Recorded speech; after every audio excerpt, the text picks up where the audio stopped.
Hello guys, welcome back to our YouTube channel. तो देखिए, मैं आपका दोस्त अभय आज आप लोगों के साथ लेकर आए हूं वीडियो, जिसमें आज हम देखने वाले हैं जो भी दिल्ली यूनिवर्सिटी के सेमेस्टर 4 के स्टूडेंट है बीकॉम प्रोग्राम कोर्स के, उन सभी के पास एक सब्जेक्ट रहेगा entrepreneurship and new venture planning. तो मैं आज आप लोगों के साथ लेकर आया हूं वीडियो, जिसमें मैं आज आपको बताने वाला हूं कि अब से आपको जो आपका ये सब्जेक्ट है इसकी सारी यूनिट की वीडियोस मिलने वाली है, जिसके अंदर मैं आपको पांचों की पांचों यूनिट जो आपके दिल्ली यूनिवर्सिटी के सिलेबस में दी गई हैं, जो कंटेंट, वो सारी चीजें आपको बहुत ही डिटेल में कवर करवाने वाला हूं अपने खुद के नोट्स में से। तो बिना देर किए शुरू करेंगे हम अपनी आज की वीडियो। लेकिन अगर आपने अभी तक चैनल को सब्सक्राइब ना करा हो तो चैनल को जरूर सब्सक्राइब कर लें इस टाइप के और कंटेंट के लिए। वीडियो को ज्यादा से ज्यादा शेयर करें अपने सभी दोस्तों के साथ जिनके पास भी ये सब्जेक्ट है, और वीडियो को लाइक करना ना भूलें। तो चलिए अब बिना देर किए शुरू करते हैं हम अपनी आज की वीडियो। तो देखिए दोस्तों, आज हमारे पास यूनिट नंबर 1 की पार्ट नंबर 2, जिसके अंदर आज हमें एंटरप्रेन्योरशिप प्रोसेस से आगे का कंटेंट देखना है। एक्चुअली में क्या हुआ, लास्ट वीडियो में मैंने ध्यान नहीं दिया, सिर्फ आपका ये एंटरप्रेन्योरशिप प्रोसेस ही रह गया था। इसके बाद आपकी ये यूनिट खत्म हो जाएगी।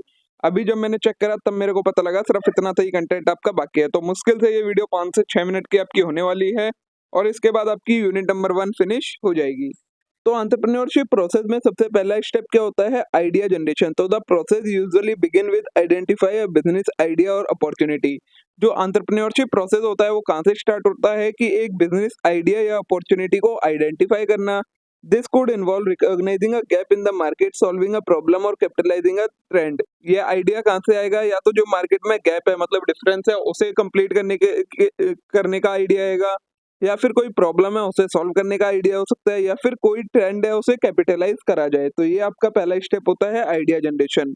फिर आता है मार्केट रिसर्च। तो once an idea is generated, entrepreneur conduct market research to validate the concept, understand the target market, assess competition and determine the feasibility of business idea. तो अब एक बार अगर आइडिया जनरेट हो जाता है तो एंटरप्रेन्योर क्या करता है, मार्केट की रिसर्च कंडक्ट करता है, कंसेप्ट को वैलिडेट करता है, टारगेट मार्केट को समझने की कोशिश करता है, कंपटीशन को असेस करता है, और ये जानता है कि जो बिजनेस आइडिया है वो कितना फिजिबल है। तो ये सारी चीजें आती है आपकी मार्केट रिसर्च के अंदर। नेक्स्ट स्टेप होता है फिर बिजनेस प्लानिंग। तो entrepreneur develop a comprehensive business plan that outline the business model. अब एक बार मार्केट रिसर्च हो जाती है तो उसके बाद एंटरप्रेन्योर क्या करता है, एक बिजनेस प्लान बनाता है जिससे उसके बिजनेस मॉडल को समझा जा सकेगा। Target market, value proposition, revenue stream, marketing strategy, operational plan and financial projection.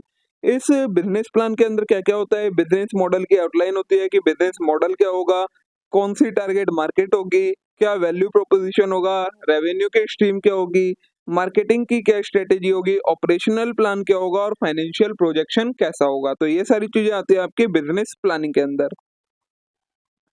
Next step आता है फंडिंग। तो entrepreneur secure funding for their venture through various sources such as personal saving, loan, investor, crowd funding and grants.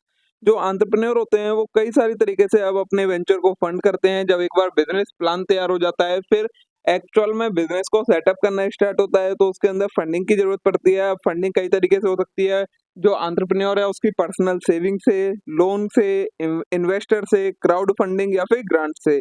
The amount of funding needed will depend upon scale and nature of business. अब कितनी funding की जरूरत पड़ेगी ये किस चीज पर depend करता है कि किस टाइप का मतलब किस नेचर का और किस स्केल का बिजनेस सेटअप करना है। नेक्स्ट है आपका लीगल कंसीडरेशन। तो entrepreneur need to address legal consideration such as choosing a business structure, registering the business, obtaining the license and permit and complying with regulation.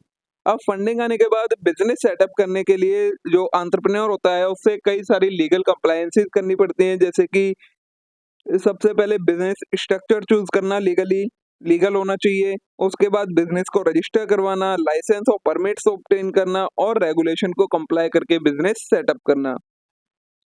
Next step आता है product development. तो if the business involve a product or service, entrepreneur work on developing and refining their offering to meet the need and preference of target customer. अब जो business setup कर रहा है अगर वो प्रोडक्ट या सर्विस से रिलेटेड बिजनेस है, तो एंटरप्रेन्योर क्या करेगा, सबसे पहले उस प्रोडक्ट या सर्विस को डिजाइन करेगा, रीडिफाइन करेगा, ऑफर बनाएगा उसका कि जिससे जो एग्जिस्टिंग मतलब जो टारगेट मार्केट है हमारे, उसके जो कस्टमर है उनकी नीड्स को सेटिस्फाई किया जा सके। नेक्स्ट स्टेप आता है फिर मार्केटिंग एंड सेल्स। तो entrepreneur create a marketing strategy to promote their product or service, attract customer and generate sales. अब प्रोडक्ट डेवलप हो जाता है, सर्विस डेवलप हो जाती है, उसके बाद एंटरप्रेन्योर और क्या करता है, मार्केटिंग स्ट्रेटेजीज का यूज करता है जिससे उसके प्रोडक्ट को प्रमोट किया जा सके, सर्विस को प्रमोट किया जा सके, कस्टमर को अट्रैक्ट किया जा सके और सेल्स को जनरेट किया जा सके। दिस में involve digital marketing, social media, advertising, PR and networking. Marketing के अंदर क्या क्या चीजें आ जाएंगी, डिजिटल मार्केटिंग का यूज करना, सोशल मीडिया का, एडवर्टाइजिंग का, पीआर का और नेटवर्किंग का यूज करना। नेक्स्ट स्टेप आता है ऑपरेशन एंड मैनेजमेंट। तो entrepreneur set up operational process, hire employee, manage finance and oversee day to day operation to ensure smooth running of the business. उसके बाद जो एंटरप्रेन्योर होते हैं उन्हें क्या करना होता है, ऑपरेशनल प्रोसेस स्टेबलाइज करना होता है, एम्प्लॉयज को हायर करना होता है, फाइनेंस को मैनेज करना होता है और डे टू डे ऑपरेशन को ध्यान में रखना होता है जिससे क्या हो, बिजनेस की स्मूथली वर्किंग होती रहे। नेक्स्ट आता है ग्रोथ एंड स्केल। तो as the business gain transaction and generate revenue, entrepreneur focus on scaling their operation, expanding their customer base, entering new market and exploring growth opportunity. अब एक बार जब business में transaction होने लगते हैं, रेवेन्यू आने लगता है, तो अब एंटरप्रेन्योर किस चीज पर फोकस करेगा, अपने आप को स्केल करने में, अपने ऑपरेशंस को, अपने कस्टमर बेस को एक्सपेंड करने में, न्यू मार्केट में एंटर करने के लिए और ग्रोथ अपॉर्चुनिटीज को एक्सप्लोर करने में अपना ध्यान लगाएगा। एंड लास्ट स्टेप आता है एडेप्टेशन एंड इनोवेशन। तो successful entrepreneur continuously adapt to changing market condition, customer preference and technological advancement. एक सक्सेसफुल एंटरप्रेन्योर वही होता है जो मार्केट कंडीशन में, कस्टमर की प्रेफरेंस में और टेक्नोलॉजी में चेंज की होने की वजह से अपने आप को भी उस चेंज के साथ अडेप्ट कर ले, अपने आप में भी वो चेंज ले आए, तो वही एक सक्सेसफुल एंटरप्रेन्योर होता है। They innovate to stay competitive and meet evolving demand. ये ऐसा क्यों करते हैं, कॉम्पिटिटिव बने रहने के लिए वो इनोवेटिव रहते हैं और जो हमारी डिमांड आ रही है नई नई, उन्हें कंप्लाई करने के लिए, उनको फुलफिल करने के लिए उन्हें ऐसा करना पड़ता है। तो ये आपका प्रोसेस होता हैगा एंटरप्रेन्योरशिप का। ये लास्ट स्टेप नहीं, लास्ट स्टेप हैगा हमारा इवैल्यूएशन एंड अल्टरेशन। तो entrepreneur evaluate the performance of their business regularly, analyse key metrics, gather feedback from customer and make adjustment to improve their product, service or operation. Last step में क्या होता है, entrepreneur अपनी performance, business की performance को regularly measure करते हैं, matrices gain करते हैं, फीडबैक लेते हैं कस्टमर से, और अगर उसमें कोई डिफरेंस होता है, कोई डेविएशन होती है, कोई चीज सही करने की जरूरत होती है, तो फिर उसमें एडजस्टमेंट करी जाती है अपने प्रोडक्ट, सर्विस और ऑपरेशन को इम्प्रूव करने के लिए। ठीक है, ये आपके 11 स्टेप होते हैं एंटरप्रेन्योरशिप के प्रोसेस में, जो कि मैंने आपको सारे एक्सप्लेन कर दिए। जैसा मैंने कहा था 5 से 6 मिनट की वीडियो बनेगी, आपकी 6 से 7 मिनट की वीडियो बनी है टोटल, जिसमें आपका ये अब यूनिट कवर हो जाती है। अब इसमें इसके अलावा आपको और कुछ करने की जरूरत नहीं है।